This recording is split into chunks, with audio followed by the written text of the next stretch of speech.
Sa mundong naghahanap ng pag-asa, tinatawagan ng Diyos ang kanyang bayan upang magsalita na may iisang tinig.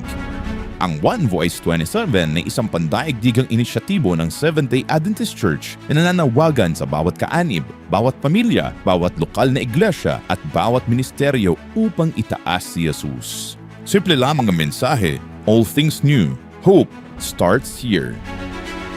Sa taong 2027, gugunitain natin ng isang banal na yugto sa kasaysayan. Humigit kumulang 20,000 taon mula nang mabautismuhan si Jesus at magsimula ng kanyang ministeryo.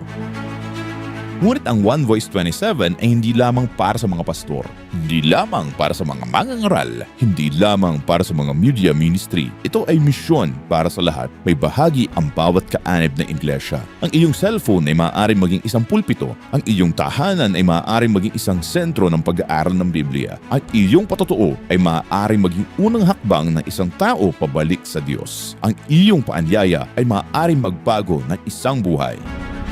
Kaya paano maitibahagi ang bawat kaanib? Sa September 5, 2026, sabay-sabay tayong magsimula. Manalangin kasama ng iyong iglesia. Ibahagi online ang opisyal na mensahe. I-post ang iyong personal na patotoo. Sabihin sa iyong pamilya at mga kaibigan, all things new, hope starts here.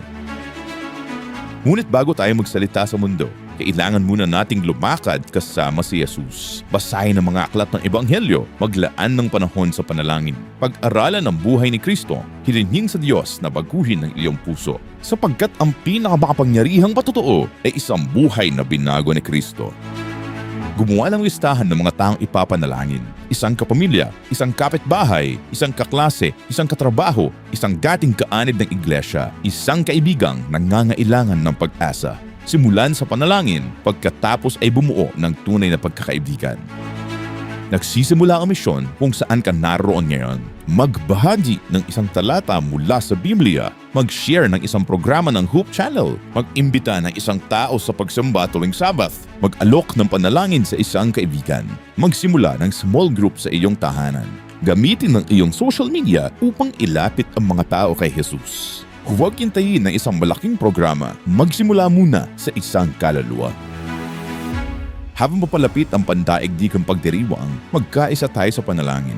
Manalangin para sa banal na espiritu, manalangin para sa iyong iglesia, manalangin para sa iyong komunidad, manalangin para sa mga pangalang nasa iyong listahan.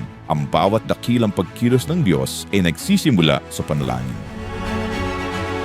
Sa September 2027, naway ang bawat kaalib ng iglesia ay may madalang isang tao.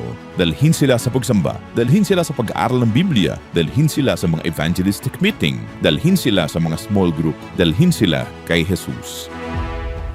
Ito ang tunay na pagdiriwang, hindi lamang ng isang okasyon, kundi ng mga buhay na binago ni Kristo. Ang One Voice 27 ay hindi lamang isang kampanya.